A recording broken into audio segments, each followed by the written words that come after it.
Bonjour à tous. Merci d'être connectés aujourd'hui et de vous être inscrits à cet événement. On va donc passer une petite heure ensemble avec Gaël Faure, notre invité. Bonjour Gaël. Bonjour à tous.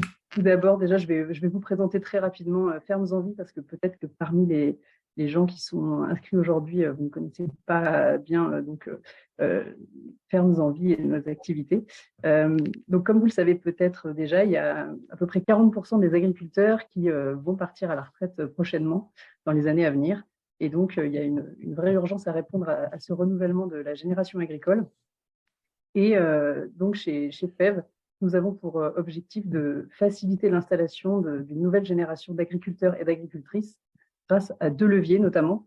Le premier, tout d'abord, c'est le financement. Donc, on a créé une foncière solidaire qui apporte une solution de financement via de l'épargne citoyenne. Parce qu'aujourd'hui, le prix des fermes et le prix du foncier agricole, c'est le premier frein à l'installation. Et donc, en fait, grâce à cette solution, on a des citoyens qui ont envie de s'engager pour le développement d'une agriculture locale et plus vertueuse, on va dire, pour l'environnement, et qui peuvent investir donc, dans cet actif. Donc, c'est une solution d'épargne, un placement pour avoir une épargne où on sait à quoi elle sert, c'est transparent et c'est un effet direct sur une cause qui nous tient à cœur. Et donc assez peu risqué et qui permet donc de financer l'achat de fermes agroécologiques pour installer des agriculteurs et des agricultrices partout en France. Donc ces jeunes agriculteurs et agricultrices, ils pourront donc démarrer leur activité avec une mise à disposition en location de ces fermes, ce qui leur permet de ne pas s'endetter très fortement avant même d'avoir lancé leur exploitation et de pouvoir se focaliser vraiment sur leur activité de production, leur exploitation, leur métier en fait d'agriculteur en ayant moins à se soucier en tout cas de la partie investissement un peu lourd. Donc ça, c'est un premier levier. Et on a aussi un deuxième levier qui est Lagrange.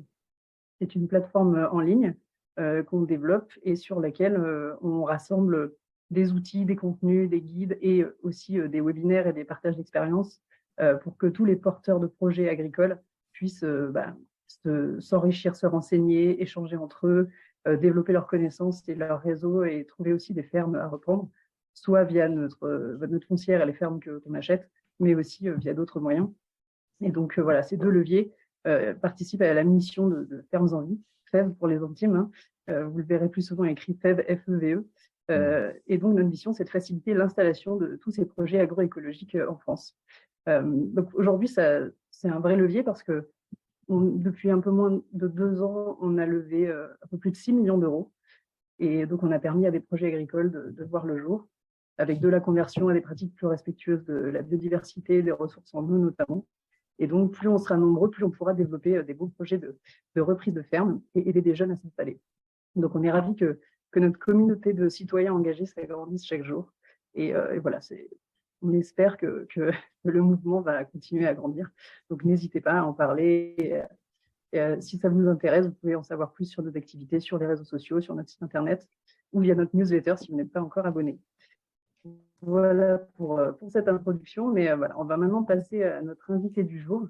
Donc, merci Gaël d'avoir accepté notre invitation pour cet échange de ce midi. Merci à vous. Peut-être que parmi les participants, on a des fans de la première heure, des gens qui connaissent déjà ton travail, mais peut-être que pour les autres, et peut-être aussi pour ceux qui regarderont le replay plus tard, peut-être que certains ne te connaissent pas. Donc, est-ce que tu peux nous raconter un peu ton parcours, d'où tu viens et comment tu es arrivé à la musique peut-être? Bien sûr. Eh bien, donc voilà, je m'appelle Gaël Faure. Je fais de la musique depuis maintenant, je pense, 18 ans, à peu près, 17-18 ans. Je suis arrivé à la musique un peu par hasard. Dans ma famille, personne n'écoutait véritablement de musique. Il n'y a pas de musicien, il n'y a pas de chanteur. On n'est pas contre, mais bon, voilà, c'était pas la priorité. Moi, je viens d'une famille d'agriculteurs en Ardèche, de paysans, que ce soit du côté de ma mère comme celui de mon père. J'ai toujours baigné dans ce milieu-là, finalement. J'ai toujours été un peu, comme on pourrait dire un peu vulgairement, au cul des vaches avec mon père, et puis à l'embêter, à vouloir comprendre, et puis il n'avait jamais le temps, donc il m'envoyait un peu paître. Mais quand même, en tout cas, ça, été mon premier amour, quoi. Franchement, la nature, la connexion à l'animal, au végétal aussi, parce qu'on faisait 15 tonnes de framboises, 10 tonnes de mûres, 30 tonnes de châtaignes, du blé, des maïs, il y avait 70 laitières, donc énormément de travail tout le temps dehors. Donc ça, c'était on va dire, les 15 premières années de ma vie. Après, je suis parti au lycée. J'ai fait des études de pépiniériste et puis de paysagiste après par la suite.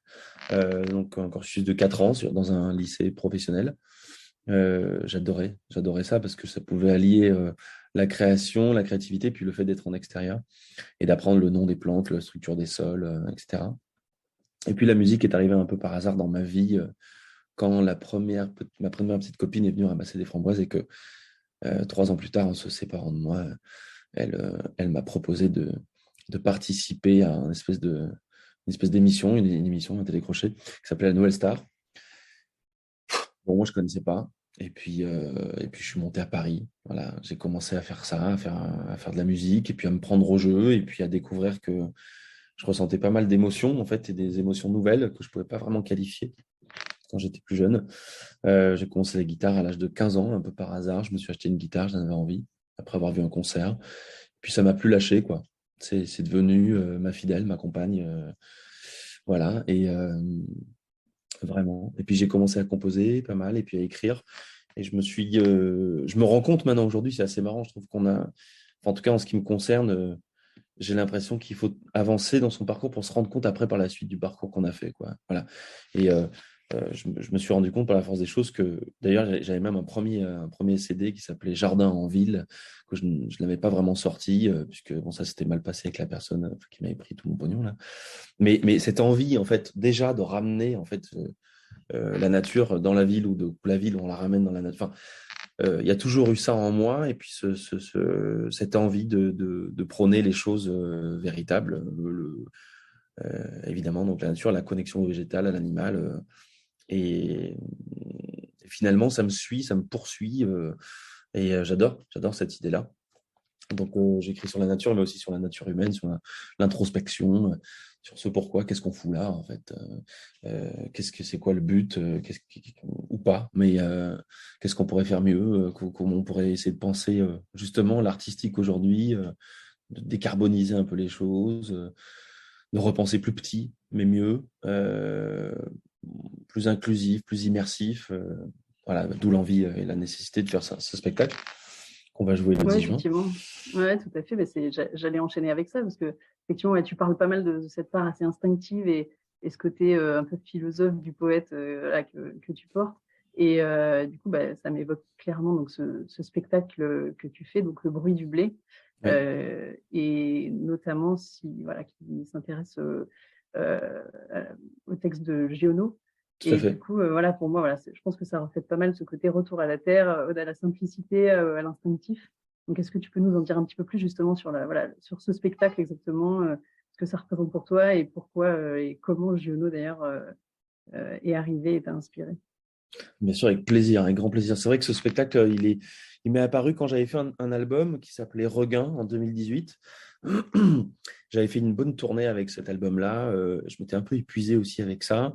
Bon, j'aime bien tourner, j'aime bien découvrir des lieux, des gens et tout, mais bon, c'est quand même assez épuisant aussi. Et je me dis, mais j'aimerais bien, je crois, continuer à chanter ces chansons, parce que je n'avais pas envie de tomber dans le côté un peu usinier de la chose, c'est-à-dire faire des chansons, faire de la promo et faire une tournée, et quand c'est terminé, on passe à autre chose. Moi, j'ai mis tellement de cœur, je crois, à faire cet album, je me suis dit, c'est pas possible, en fait. Et donc, euh, je suis tombé un peu par hasard à Arles, dans une petite librairie de seconde main, sur un bouquin qui s'appelait aussi Regain. Je ne savais pas du tout que Giono avait sorti un petit roman comme ça, qui s'appelait comme ça, Regain aussi. Et je l'ai lu, j'ai pris une espèce de tarte monumentale, magnifique. Et je me suis dit, mais c'est dingue, il parle de moi, il parle de ma famille, il parle de gens que je connais, il parle certains, le patois aussi, une manière de parler à l'ancienne, et puis de parler de la terre, et puis de montrer que tout ça fait qu'un. Donc c'est le retour et aussi le recours à la terre, pour ne pas paraphraser Pierre Rabhi, mais vraiment c'est ça. Et je me suis dit, je crois que finalement, euh, ta manière de vouloir voir ta vie artistique, c'est essayer de mêler tout ça, quoi. Et donc, je suis tombé aussi fou là dans un petit bouquin que j'ai ici d'ailleurs, enfin dans un magnifique bouquin qui s'appelle Que ma joie demeure, qui est d'ailleurs le bouquin que j'utilise sur le spectacle. Et je l'ai lu et je me suis dit, enfin, c'est ça que j'ai envie de faire, quoi. Dans ce livre, il y a un personnage qui s'appelle Bobby. On est donc en 1938 et Bobby, c'est un semeur de joie qui va ressemer la joie dans les milieux provençaux, chez les paysans, et qui va lancer comme ça, semer des champs de bleuets, juste pour la beauté, quoi, et pour rien.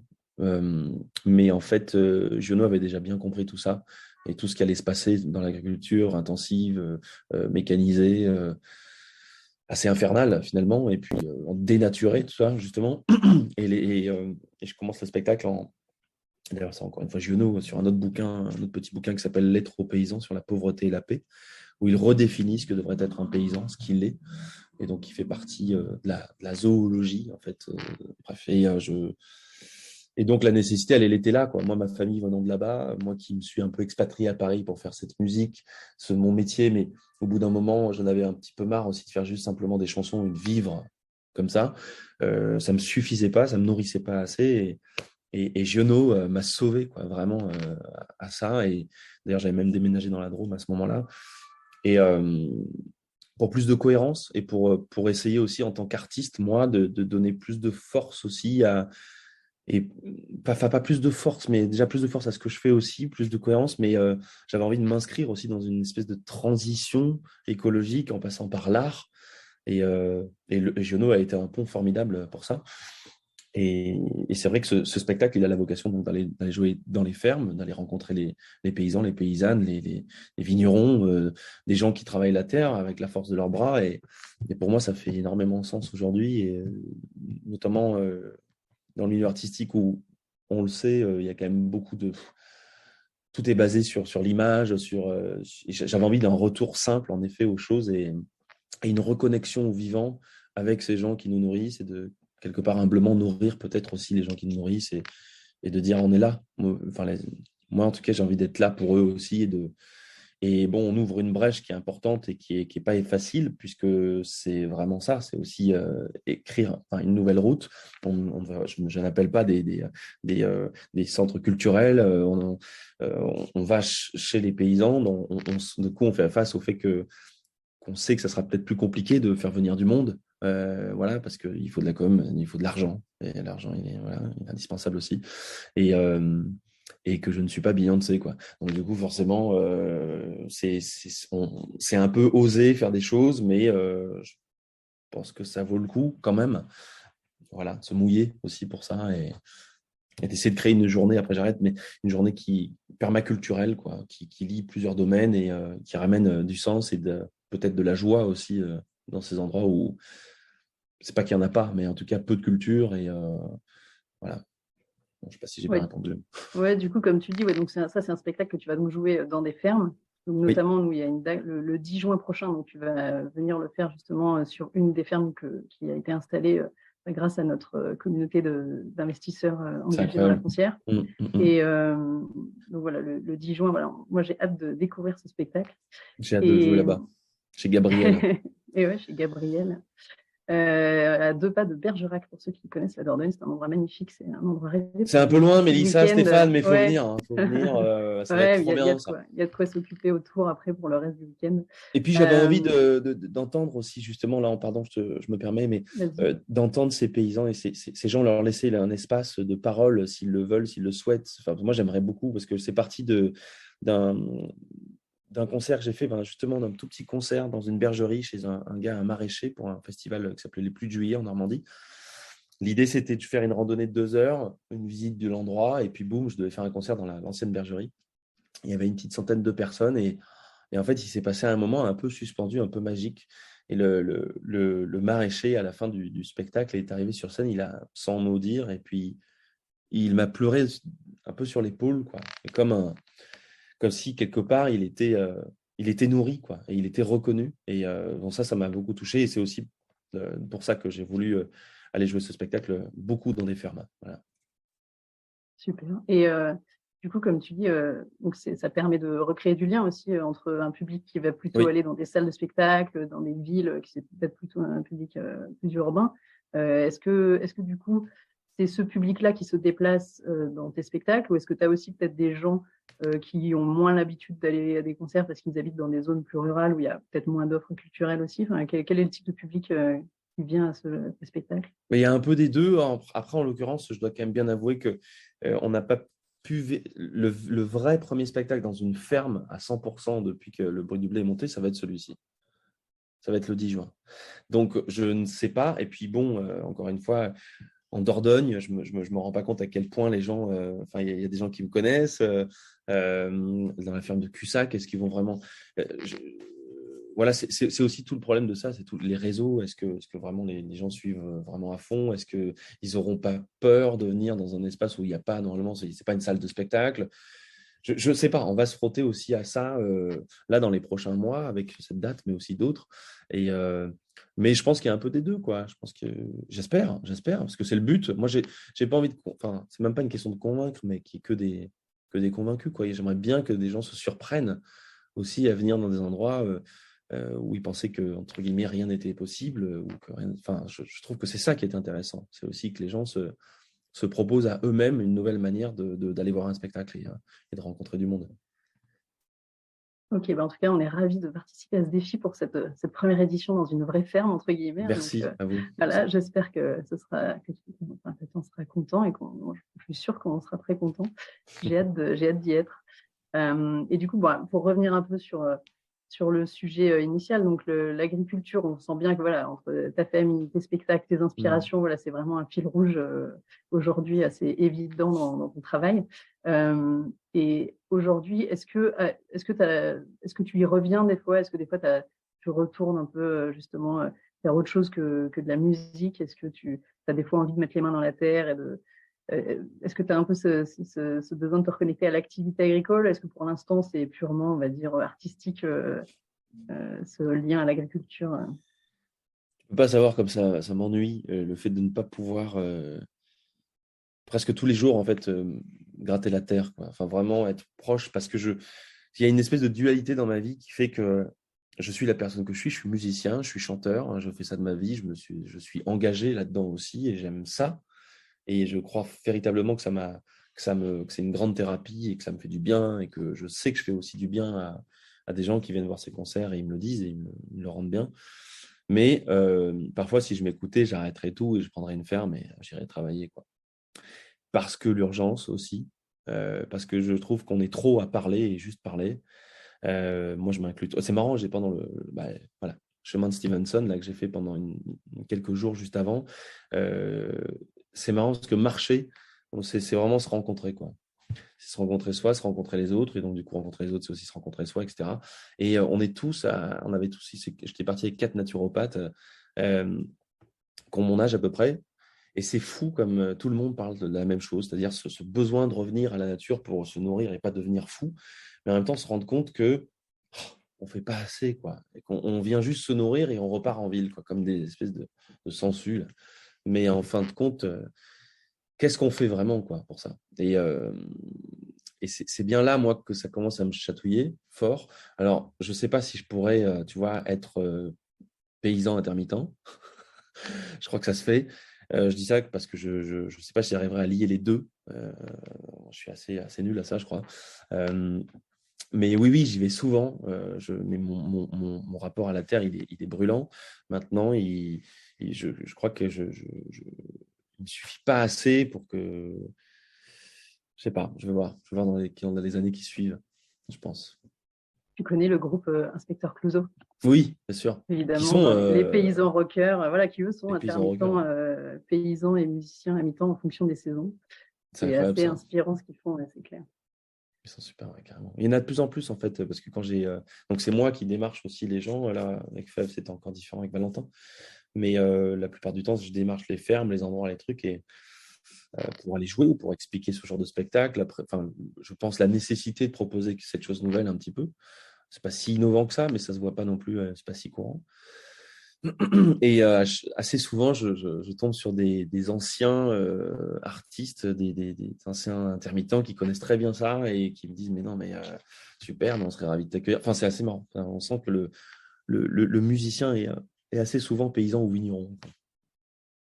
Et du coup, toi, c'est quelque chose qui pourrait te titiller. Qu'est-ce qui te manquerait aujourd'hui? Est-ce que tu penses que c'est quelque chose qui viendra plus tard ou est-ce qu'il y a encore des choses qui te font peur ou qui te freinent dans l'idée de te dire je pourrais finalement être paysan?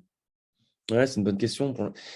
Là, là, c'est un moment de ma vie où je peux vraiment pas partir d'ici, mais je pense que dans les 10 années, je déteste dire ça parce qu'on sait vraiment pas de quoi sera fait demain, mais euh, j'espère plus me revoir trop à Paris et avoir ce vrai entre-deux. Alors, je sais pas si je ferai encore de la musique, mais en tout cas, ce que je sais, c'est que j'aurai toujours ce besoin viscéral de la nature et j'aimerais bien, encore une fois, pas juste avoir une ferme et me larver au soleil, mais à mi-plus, quoi. Je pense que je vais trouver la manière de le mettre en place dans les années à suivre, mais il y a un moment où les mots suffisent plus et enfin, j'ai envie de m'y mettre, en fait. J'aimerais bien, moi, par exemple, retaper carrément. Je sais qu'en Ardèche, il y a des hameaux entiers qui sont à vendre et il y a une espèce de co-living. Il y a plein de gens qui font un truc. Il y a un menuisier qui fait ça, il y a l'autre qui fait ça. Ça, c'est un peu mon petit rêve, mais il faudra avoir plusieurs vies, quoi, en fait. C'est ça le truc.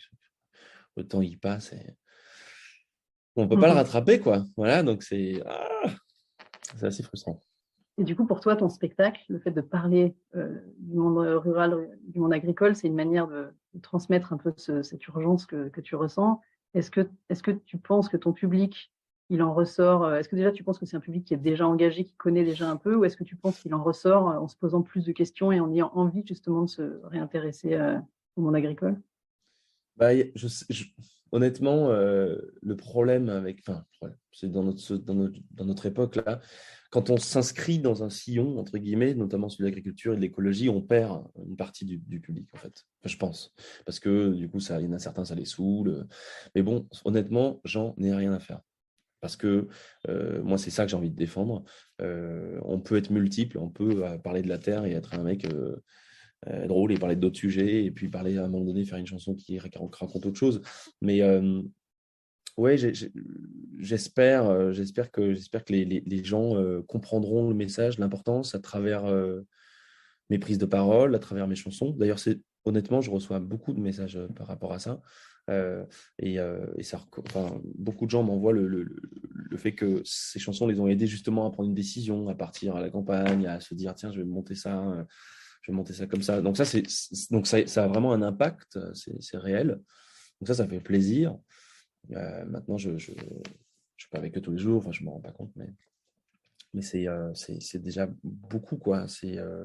Et ce spectacle, j'aimerais vraiment qu'il soit vu en effet par le public qui vient me voir chanter aussi, qu'il soit pas trop effrayé, qu'ils ne disent pas genre ouais c'est quoi ce truc un peu. Enfin, je sais quand on l'avait joué à Paris à la Maison de la Poésie, les gens avaient adoré. Puis après il y a eu encore un deuxième confinement entre temps qui a fait que j'ai dû mettre ça moi en pause et puis après je suis parti, j'ai eu un enfant, etc. Mais ce qui est bien avec ce spectacle, j'en suis persuadé, c'est vraiment véritablement, d'ailleurs, comme l'auteur, il n'a pas besoin de moi pour ça, c'est que c'est vraiment intemporel, quoi.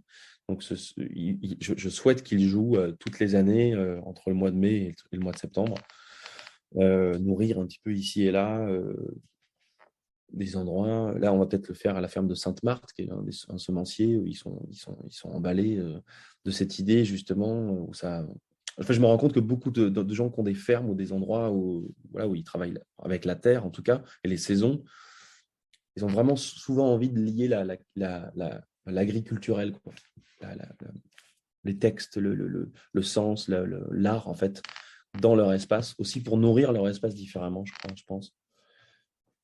Qu'est-ce qui Donc, te ferait le plus plaisir à l'issue de ton spectacle? Si quelqu'un devait te dire quelque chose, ce serait hmm, quoi en fait le message ou quelqu'un qui aurait retiré quelque chose de ton spectacle qui te ferait vraiment plaisir? c'est une bonne question. Euh, Qu'ils me disent merci parce que justement, ça, enfin pas merci bêtement, mais je veux dire que cette manière-là de proposer un spectacle n'est plus auto-centré sur juste l'artiste en fait. Voilà. Parce qu'assez souvent quand même, un artiste, voilà, il vend son affaire, on est là, voilà, alors Gaël Faure est passé à tel centre culturel le 25 mai, après le lendemain il y a eu tel artiste, et c'est un peu une espèce de truc usine comme ça, et on s'en fout un peu. Et j'aimerais bien que les gens prennent se rendent compte entre guillemets, l'ampleur de la proposition et que c'est pas juste un concert ou un spectacle, mais plus que ça. Et oui, j'aimerais que ça les soulève, que ça les touche. Je crois que Giono est là pour ça. Encore une fois, il n'a pas besoin de moi. Moi, je suis content de pouvoir être cette passerelle à faire entendre Giono dans un endroit extérieur. Je l'avais même joué chez Jean Giono devant sa fille à Manosque pour les correspondances de Manosque, un festival littéraire, et j'avais joué dans le théâtre Jean Le Bleu, et je me suis emmerdé parce qu'on était dans un théâtre et Giono a écrit pour l'extérieur. Il écrit, enfin, on va pas parler de la nature entre quatre murs en béton, quoi, en fait. Donc j'espère aussi que les gens, ouais, ça serait bien ça qu'on me dise merci pour la proposition nouvelle en extérieur, ouvert au monde et de lier tout ça, quoi. Enfin, que ça les touche. Et Voilà. est-ce que ça te ferait plaisir qu'il y ait des gens qui te disent que ça leur a donné envie peut-être de s'intéresser plus à l'agriculture, justement, voire de devenir agriculteur? Mais bien sûr, t'imagines. Après, je sais ce que ça implique. Enfin, il y a beaucoup de gens, et d'ailleurs, on en parlait beaucoup là, avec une vigneronne que j'ai rencontrée sur le chemin de Stevenson. Il y a beaucoup de gens qui ont envie, qui s'intéressent, qui ont la tête dans les livres, et puis au moment où il faut y aller, ils y vont. Et puis, parce qu'il ne faut quand même pas oublier, et on le sait, je pense que tu le sais aussi, voilà, enfin, voilà, des gens qui sont là aussi sans doute, il y a beaucoup de gens qui se cassent la gueule la première année quand même. Et ça, c'est une réalité. Parce que c'est un boulot c'est un métier passion, en fait. Et les métiers passion, ils détruisent aussi, comme ils nourrissent. Et ça, c'est vrai. C'est énormément de travail, c'est énormément d'abnégation, c'est énormément de temps,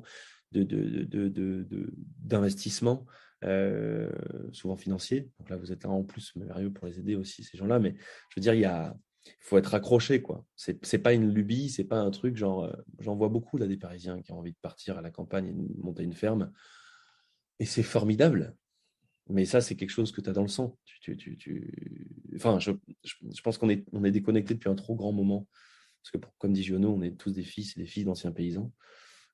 Et un homme des villes est un homme qui a tout perdu. Bon, ça, c'est son côté un peu, mais en même temps, je pense qu'il a vraiment raison. Je pense qu'on n'aura rien de changement s'il n'y a pas de radicalité. Donc, ça va faire mal, en fait.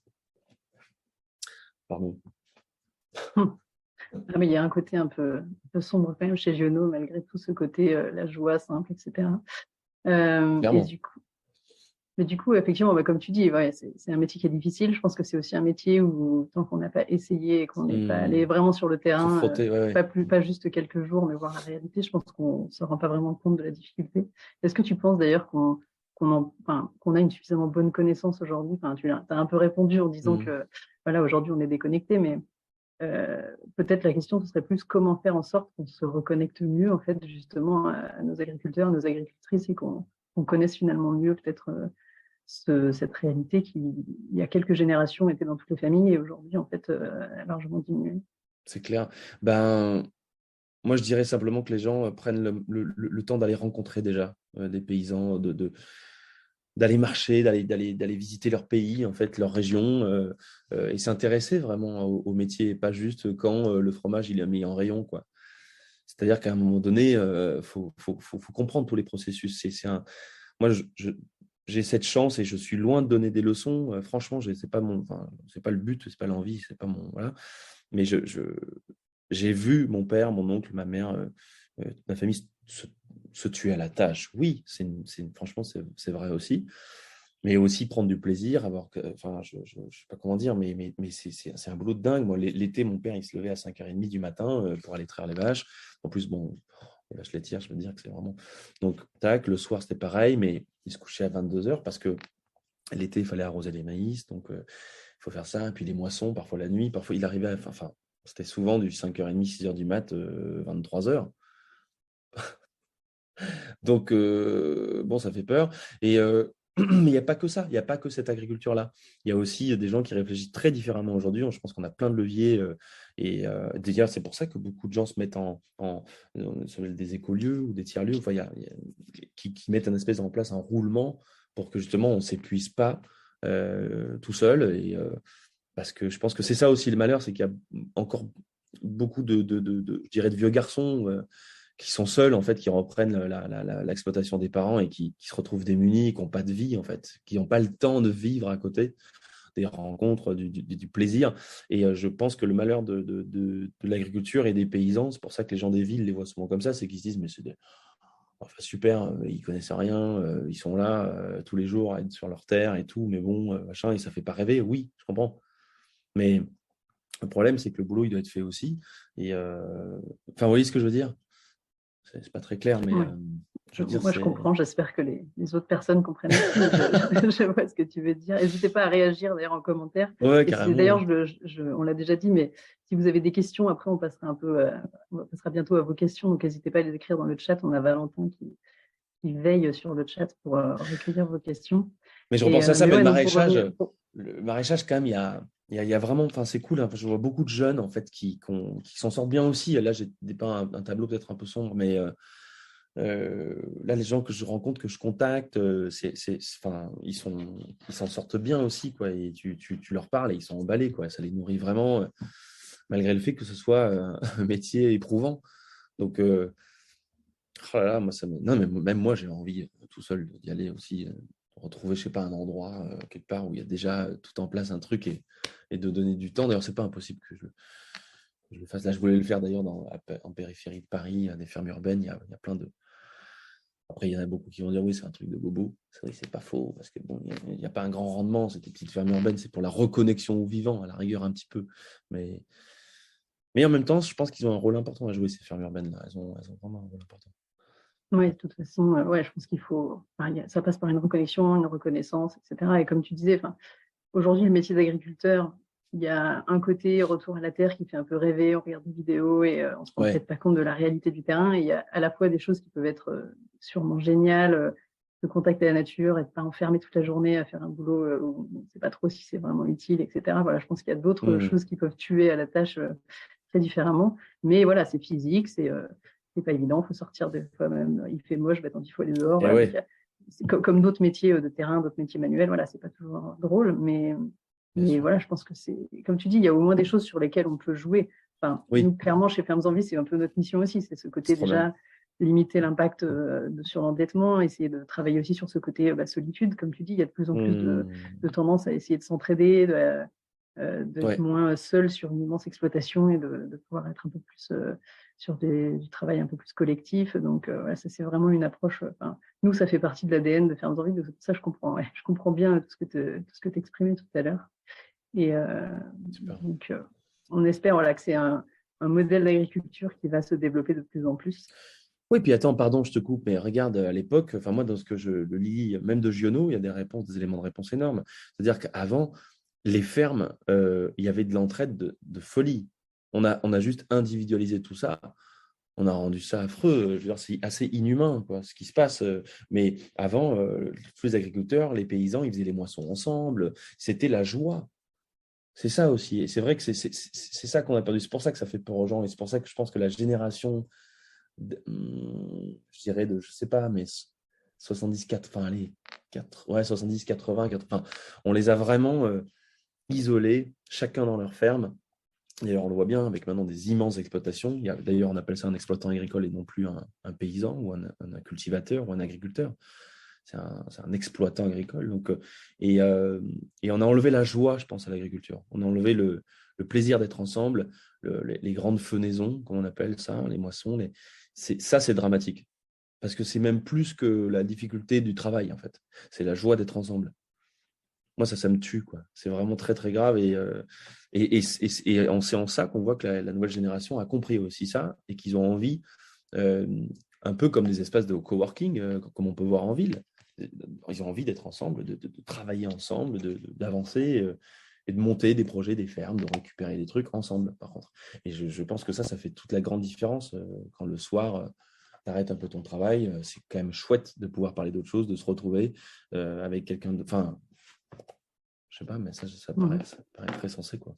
On a retrouvé effectivement moins le côté entreprise et plus le Mmh. côté familial, collectif, ouais, Mmh. effectivement. Mais c'est vrai que là, pour ça, ouais, il faut effectivement feuilleter Que ma joie demeure, qui est assez intéressant. Peut-être que des fois, ça peut être une vision un peu peut-être trop idyllique aussi de la vie rurale, mais il y a effectivement Ouais, c'est voilà, vrai. ce côté-là, retrouver un peu la joie.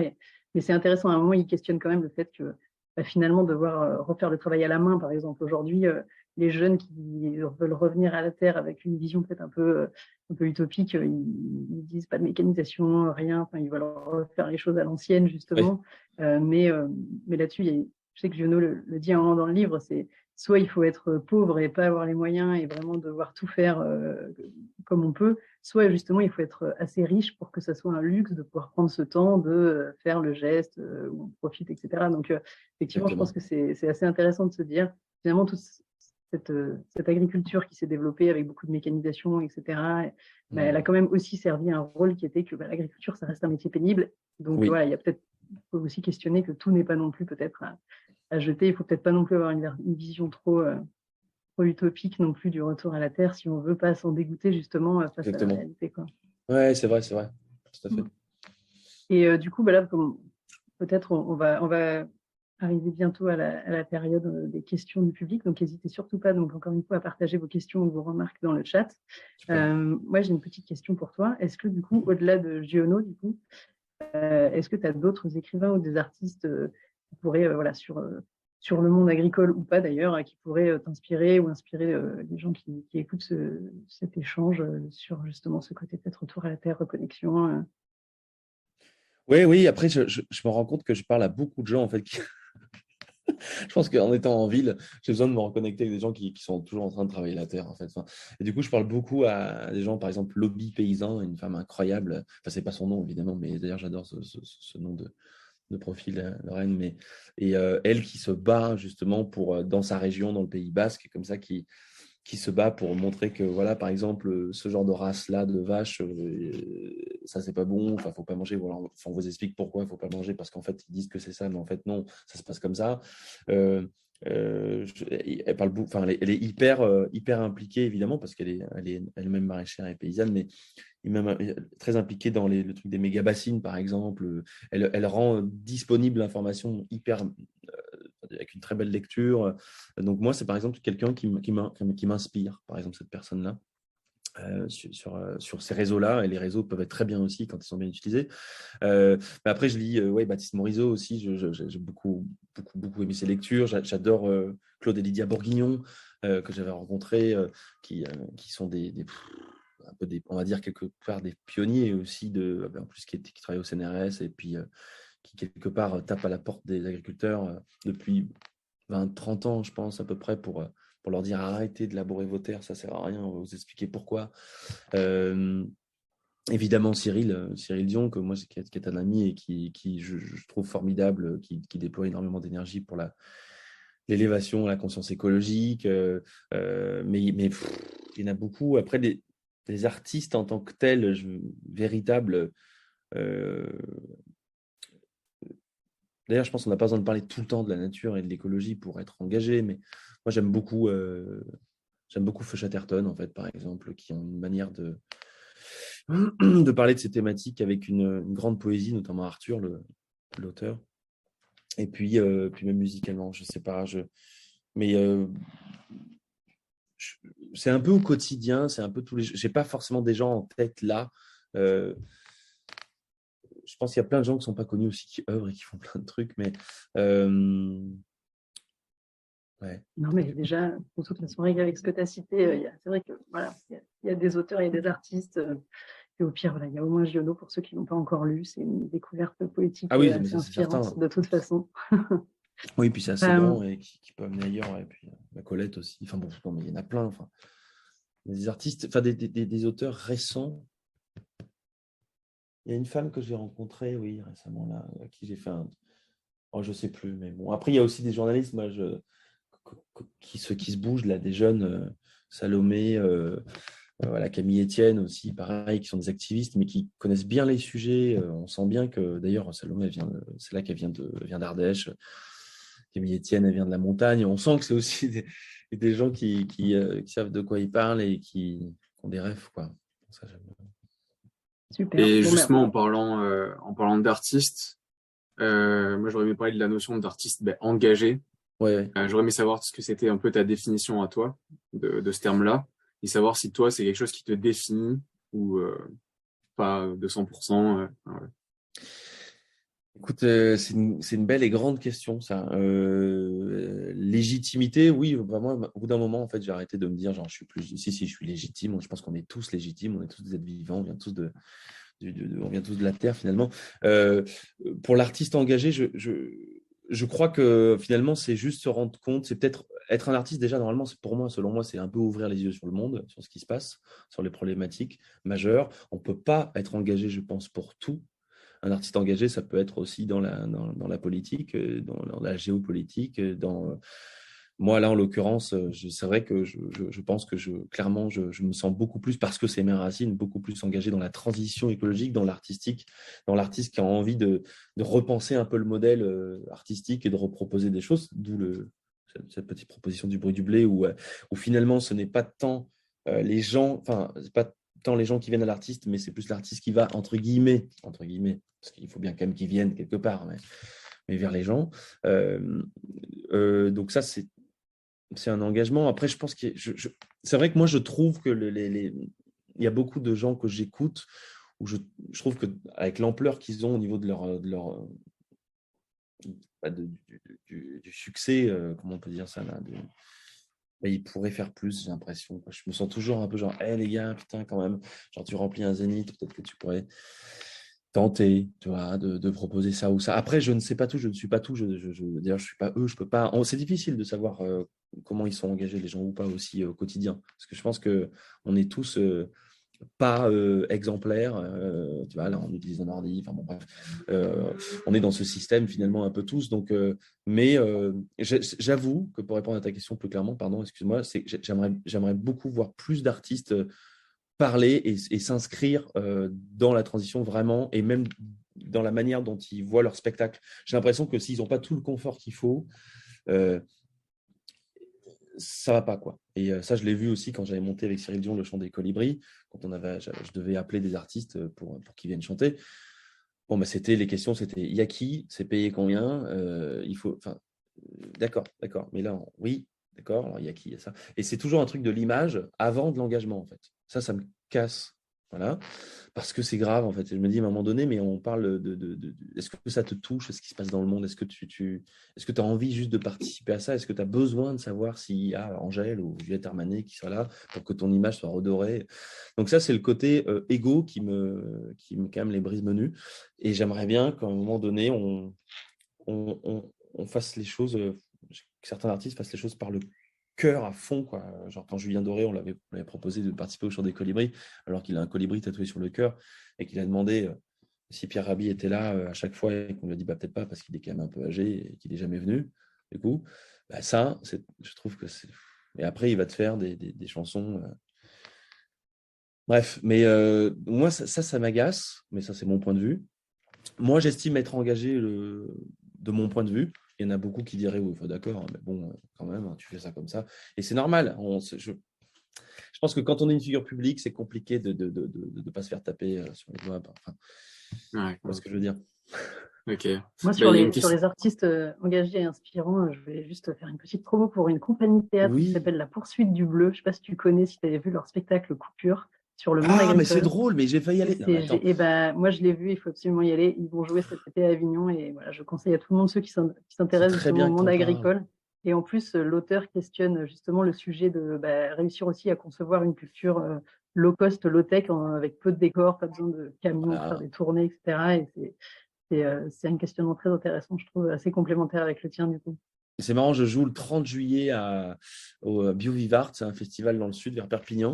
Et c'est le filleul de cette femme qui a organisé ce festival, qui a monté cette pièce de théâtre. Il faut que tu ailles la voir. Alors, je vais au théâtre de l'œuvre, je crois. Ouais, mais c'est depuis le mois dernier, là, c'est terminé. Mais voilà, allez voir ça, c'est hyper intéressant aussi sur le monde agricole et les réalités aussi. Pas toujours, des fois, il y a des compromis à faire, etc. Donc, c'est super intéressant. Et du coup, Valentin, je crois qu'il y avait des questions des personnes qui.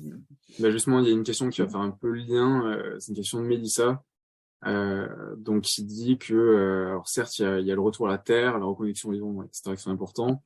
Et il y a aussi cette question de l'exploitation animale, des conditions de vie, d'abattage, etc. Et elle se demandait si c'était un critère auquel tu faisais attention quand tu sélectionnes les fermes dans lesquelles tu vas produire ton spectacle. Parce que du coup, le côté spectacle utile du bruit du blé, ça porte sur l'ensemble, dit-elle, et non que sur le côté utopique de l'amour de la terre, du végétal et de l'animal, comme on pourrait l'idéaliser. Ah oui, carrément, ça c'est certain, Mélissa, que je vais pas. Bah, en fait, c'est ça qui m'intéresse, c'est qu'à chaque fois, par exemple, que j'appelle, ou même parfois, il m'arrive de me faire appeler. euh, donc, ces paysans-là, c'est clair que je m'intéresse à comment ils voient leur agriculture, ce qu'ils en font, comment ils pensent tout ça, avant de entre guillemets, de vendre bêtement un spectacle. C'est clair, je ne vais pas aller dans des endroits où je corrobore pas, quoi. C'est pas possible. Enfin, c'est hors de question. Enfin, ça aurait aucun sens. D'ailleurs, ça serait enfin, l'effet inverse, quoi. Donc, ouais, non, non, ça, c'est important. Ok, Bien ok. sûr. Ensuite, il y avait Alexandre qui se demandait, bon, on a déjà un petit peu répondu, mais ce qu'on veut préciser, Alexandre qui dit, je vois beaucoup de jeunes autour de moi déconnectés de l'agriculture et qui Mm. estiment que peu ou du moins de loin, parfois notamment à cause de la pénibilité du travail. Comment on pourrait donner envie à ceux qui n'ont pas cette envie-là du retour à la terre, de faire ce pas, d'aller vers l'agriculture? C'est une D'après très bonne toi, question. qu'est-ce que l'art pourrait... Ouais, non, c'est une super ça question. Bah, je pense qu'éventuellement, d'ailleurs, c'est un peu pour ça que j'ai aussi monté ce spectacle dans un deuxième temps en ayant réfléchi à ça. Je pense que l'art peut, je l'espère, je pense pas que ça soit automatique forcément, hein, c'est pas, mais peut ouvrir des envies, des rêves qu'on ne s'est pas forcément autorisé à aller chercher, peut donner des réponses, des clés, des sourires, je l'espère, je me rends pas vraiment compte, mais c'est vrai que tu as raison quand tu dis, Alex, comment pourrait-on donner envie à ceux qui n'ont pas eu l'envie du retour à la terre? Parce que il y a beaucoup de jeunes qui sont déconnectés de l'agriculture parce qu'ils n'ont jamais été connectés. En fait, c'est tout simplement ça. Ça fait quand même un petit moment, ça fait quelques générations que les gens sont en ville. D'ailleurs, je nous le disais très bien, des couches d'humanité sur des couches d'humanité. C'est quand même un peu le gros souci, ça. C'est qu'on érige des murs immenses alors que tout autour, il y a de la nature. Et on la fait venir à nous. Enfin, c'est l'aberration la plus totale. Et c'est un non-sens. Donc, moi, c'est un peu ça qui me fait peur. Par exemple, moi, j'ai une fille qui est toute petite. Bon, elle a mon sang, mais ça sera évident qu'il va falloir faire du boulot enfin, pas pour lui donner envie, parce que je pense qu'un enfant, tu le laisses dans la nature, il est emballé, mais assez souvent, qui est cette envie d'être connecté au vivant pour le connaître, le reconnaître, se rendre compte que c'est notre utilité à tous et surtout que c'est indispensable à notre vie, quoi, et à notre survie. Enfin, c'est quand même. Moi, c'est ça qui me fait peur, en fait. Il y a en effet beaucoup de gens parlent de la nature, mais juste pour aller prendre un petit week-end, quoi, de décompression. Mais ça me rend malade. Moi, la plupart du temps, là, en marchant, bon, c'était les études que je faisais aussi, mais je citais et sans vouloir étaler sur une tartine ma petite connaissance qui est un peu ridicule là-dessus, mais je veux dire, là, sur la botanique, les plantes et tout ça, il y avait quelqu'un, la pauvre, hein, je disais pas, c'est pas sa faute, mais elle savait même pas ce que c'était un pissenlit. Enfin, elle est naturopathe, t'as envie de pleurer, quoi. Bon, donc tu te dis, putain, il y a du boulot, quoi. Mais voilà, je pense que peut-être en amenant l'art dans la campagne, les gens vont vouloir venir et du coup s'intéresser à ça et rencontrer des paysans. Et nanana. On en est quand même là, quoi, ce qui est quand même assez dramatique. Yes. Et ensuite, il y avait une question plutôt pour Andrea, là. Quelqu'un demande quels sont les types de production majoritaires des fermes fèves. Alors, Ah, très bonne question. Alors aujourd'hui, déjà, nous, on a une charte agroécologique qu'on soumet donc aux porteurs de projets qui veulent s'installer sur les fermes qui sont financées par notre communauté d'investisseurs. Et donc, dans cette charte, on a aujourd'hui la mission que ça doit être des productions majoritairement alimentaires déjà. Donc ça, c'est un premier critère. Et donc ensuite, voilà, une fois qu'on a dit ça, aujourd'hui, on a un peu moins de 10 fermes installées. Donc pour l'instant, voilà, on n'a pas encore vraiment de tendance sur un grand nombre de fermes. Mais on a des choses assez variées. On a de l'élevage, on a de la grande culture aussi. Donc là, on a une grande ferme qui vient de s'installer là, dans les Landes, où c'est une grande culture en céréales. Donc avant, c'était voilà, une culture de maïs, et maintenant, Vivian, qui vient de s'installer grâce à Fève, va faire de la grande culture, mais en rotation sur plusieurs espèces végétales. On a Gabriel, donc à Cussac, à côté de Bergerac, donc où va se passer donc le 10 juin le spectacle de Gaël Faure. Lui, il fait de l'élevage au vin. Donc Voilà, donc n'hésitez pas donc, à la ferme du Cussac à venir voir le spectacle ou en tout cas à vous renseigner. On a donc la ferme de Magnantru, par exemple, dans les Deux-Sèvres, où ils font de l'élevage bovin et volaille, avec les difficultés de la grippe aviaire. Donc aujourd'hui, on peut avoir des cultures végétales, on peut avoir des cultures de l'élevage pour la viande ou pour le lait avec de la transformation fromagère, etc. On a tout type de production aujourd'hui. C'est assez varié. Et voilà, forcément, dans notre charte, il y a des notions il faut que ce soit en bio, il faut qu'il y ait respect du bien-être animal, mais aussi sur l'aspect social, qu'il y ait des conditions de travail pour les agriculteurs et agricultrices. Donc vous pouvez découvrir sur notre site internet la charte si ça vous intéresse. Mais voilà, en tout cas, en termes de production, aujourd'hui, on a à la fois de l'animal, du végétal, et notre but, c'est que les fermes soient le plus diversifiées possible. Voilà, pour que sur une ferme, il puisse y avoir aussi le moins d'intrants et que les fermes soient relativement autonomes, utiliser le fumier d'un atelier de production pour faire l'engrais d'un autre atelier de production, par exemple, du fumier de l'élevage pour du maraîchage, par exemple, etc. Donc ça fait partie des critères. Donc forcément, pour pouvoir avoir une synergie entre les ateliers, il faut de l'animal et du végétal parce que il y a la boucle des nutriments après qui permet d'être faite au niveau d'une ferme. Et on a des projets aussi un peu plus expérimentaux, on va dire, notamment, moi, je citerai la forêt de Hégas, où c'est un projet essentiellement d'agroforesterie. Donc c'est une personne qui travaille beaucoup sur les questions de la gestion de l'eau notamment. C'est quelqu'un qui est très proche de la pensée qu'on peut avoir en permaculture. Voilà. Et petit à petit, on a des maraîchers qui viennent se greffer effectivement à d'autres projets qu'on a déjà installés à la base. Donc on peut citer là la ferme des Bourriettes dans l'Aude, où il y a 2 maraîchers qui s'installent sur un projet qui à la base fait de l'élevage et de l'agriculture. Donc voilà, le but aussi c'est de s'approcher de projets collectifs. C'est ce qu'on disait au début, c'est ça, essayer d'avoir plus de synergie avec de l'humain, de la collaboration et moins de solitude, pas avoir un agriculteur tout seul sur son exploitation à l'ancienne et avoir plus des collectifs, des synergies qui s'installent pour recréer du lien aussi et des fermes un peu plus autonomes aussi qui dépendent moins du coup d'intrants chimiques, de choses achetées à l'extérieur du coup forcément qui sont un peu plus soumis à la loi du marché, on va dire. Yes. Super. Voilà, donc pour les questions dans le chat. Je vois qu'il y a une remarque sur l'agriculture au féminin, effectivement, c'est un sujet aussi. C'est vrai que ça m'a fait penser tout à l'heure quand Gaëlle, t'as évoqué un peu l'image du vieux garçon paysan dans sa ferme. C'est vrai que c'est l'image qu'on en a et c'est un métier qui est associé pas mal au masculin, je pense. Et peut-être aussi parce que pendant longtemps, même quand c'était des couples, souvent c'était le mari qui était responsable de l'exploitation et la femme qui travaillait autant que lui, mais qui n'avait pas son statut et qui n'avait pas de reconnaissance. Donc ça, c'est un sujet. Voilà.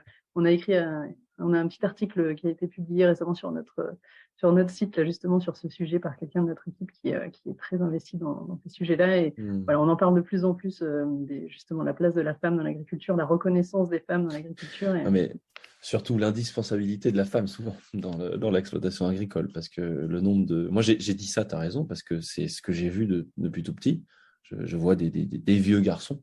Tu vois, mais je pense que si tu enlèves la femme dans beaucoup d'exploitations, il n'y a plus grand-chose qui se passe, quoi. D'ailleurs, on a eu un webinaire avec la ferme de Gone Girl, justement. Des fondatrices qui ont leur ferme. Et donc, si ça vous intéresse, on pourra vous partager le lien vers le replay. On a pas mal d'interviews et notamment, on essaye d'avoir aussi des femmes pour montrer que la place des femmes dans l'agriculture. La cochonnerie de Julie, c'est bien ça comme nom quand même. Waouh. Dis ça. Trop bien. Mais c'est super, j'ai tellement hâte. Et c'est un commentaire, quelqu'un qui dit une amie psychologue a tout plaqué pour ouvrir un élevage de porcs en plein air avec des installations au top, produit de qualité qui s'appelle la cochonnerie de Julie dans le 86. Voilà, pour ceux qui n'auront pas le chat quand ils verront la vidéo. On va s'intéresser à ça. C'est fou quand même que les psychologues cliniciennes, c'est bien, mais comme quoi il y a des envies de retour, justement, des choses plus terre à terre, en fait, véritablement. Et puis peut-être plus, je sais pas, bon là, en l'occurrence, psychologue clinicienne, ça doit être utile, hein, mais ouais, je sais pas. En tout cas, là, il est 13h30. Je pense on va conclure. On a des petits messages sympas comme moi. Il faudrait des stages à la ferme obligatoires à l'école pour les petits urbains. Effectivement, c'est une idée. Et quelqu'un qui dit la profession agricole a besoin de reconnaissance. La fonction nourricière et d'entretien des paysages est essentielle. Et c'est bien quand l'art, comme le spectacle de Gaël, apporte cette reconnaissance tout en poésie. Voilà, je pense que c'est une belle conclusion. Valentin, je ne sais pas si tu as une dernière question. Ouais, il y avait une dernière question, je pense qu'on pourrait conclure là-dessus. Moi, je vais te poser la question, Gaël. Ouais. Pour toi, c'est quoi une fève? Petit clin d'œil à notre nom. Qu'est-ce que ça t'évoque? Une ferme en vie? Pour moi, c'est quoi? Une fève. Le mot fève, qu'est-ce que ça t'évoque par rapport Attends, je voudrais juste être sûr de bien comprendre. Le mot fève ou rapport à vous? Du coup, notre nom d'entreprise, c'est Ferme en Vie, mais plus Une fève en communément, on général. s'appelle Fève. Et pour moi, la question, c'était de savoir qu'est-ce que ça t'évoque, ce mot-là, quoi. Le mot fève, qu'est-ce que Tu veux ça vraiment t'évoque? finir là-dessus? Non, en vérité, je sais pas trop ce que ça m'évoque, une fève. Je crois que j'ai jamais trop compris ce mot, la fève. Non, mais en vérité, je te jure, je déconne pas. Pardon. Tu veux Ouais, c'est une réponse comme une autre, hein. Bah non, c'est affreux. Une fève. En fait, non, mais vraiment, je suis navré mais je sais pas ce que c'est une fève, en fait. À part le truc dans la galette des rois. Ok.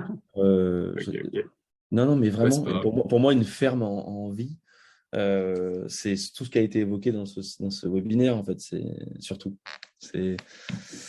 Enfin, selon moi, voilà, c'est de la joie, c'est de la pluridisciplinarité dans les activités de la ferme en elle-même. C'est du bio, c'est le respect de l'animal, c'est l'entraide, c'est le spectacle, c'est une ferme en vie, quoi. Voilà. Mais bon, ça répond pas à la question que tu m'as posée véritablement sur ce qu'est-ce qu'une fève. En même temps, vous êtes chiant aussi, hein. Il y a fève, il y a ferme en vie. Je sais pas. Décidez-vous. C'est une question qu'on se pose régulièrement. Mais bon, après la fève, ouais, c'est quoi pour vous une fève? Pour moi, c'est une légumineuse qui se mange frais à l'apéro sur oui, une je de suis beurre. Oui, c'est ça une fève en fait, à la Mais base. on a compliqué le sujet avec tous nos noms. Non, mais c'est vrai, c'est ça, quoi, la fève, quoi. C'est ça, tu manges ça. Mais ça, tu vois, c'est typiquement dans le jardin de mes parents, ils en font jamais des fèves. Alors, du coup, je n'ai jamais su répondre à ça. Puis, j'en achète pas moi-même, en fait. Enfin, je mange pas de fèves, je crois. Voilà, il va falloir que je remédie à ça. À défaut de manger des fèves, merci d'avoir participé en tout cas à ce webinaire avec fèves. Et j'espère qu'on aura donné envie aux gens de manger des fèves, du coup. Merci beaucoup donc pour tous ceux qui nous suivent ou qui regarderont le replay. Donc, le 10 juin, il y a le spectacle de Gaël à la ferme de Cussac. Venez avec tous vos amis, toute votre famille. Venez, voilà. Puis même, si vous ne pouvez pas venir, parlez-en sur les réseaux, etc. Ça pourrait peut-être intéresser des gens. Donc, pour ce côté, retour à la terre, reconnexion, et en plus dans une région magnifique. Et, oui, et un chouette éleveur, j'imagine. Moi, je ne le connais pas encore, j'ai hâte de le rencontrer. Oui, et Gabriel qui était présent là. Qui nous a écoutés en plus. Donc, voilà. Il était présent. Ok, bon, Gabriel, on se voit bientôt. Et puis après, n'hésitez pas à nous suivre sur les réseaux sociaux aussi pour en savoir plus sur nos projets, sur les prochains webinaires et sur toutes nos actualités. Et puis voilà. Et puis si ça vous intéresse de donner du sens à votre épargne, voilà, on a aussi cette communauté d'investisseurs. N'hésitez surtout pas à vous renseigner. Ouais, c'est clair, Mélissa, tout ça, regarde bien ça parce que c'est vachement bien ce qu'ils font. Pour moi, c'est un peu synonyme d'avenir tout ça là parce que ça a trop de sens. Mais je sais que tu vas le faire, Stéphane, pareil. Puis découvrir tout leur travail, là, c'est assez incroyable, franchement, c'est super. Bravo pour votre engagement à vous aussi, surtout. Parce que, merci à tout le monde. Encore une fois, on parle de l'artiste, là, machin, mais il y a aussi ça, c'est vous aussi qui êtes engagé dans votre manière de monter tout ça. C'est un écosystème, c'est un tout. Merci à tout le monde aussi d'avoir participé, sinon on n'aurait pas été là non plus.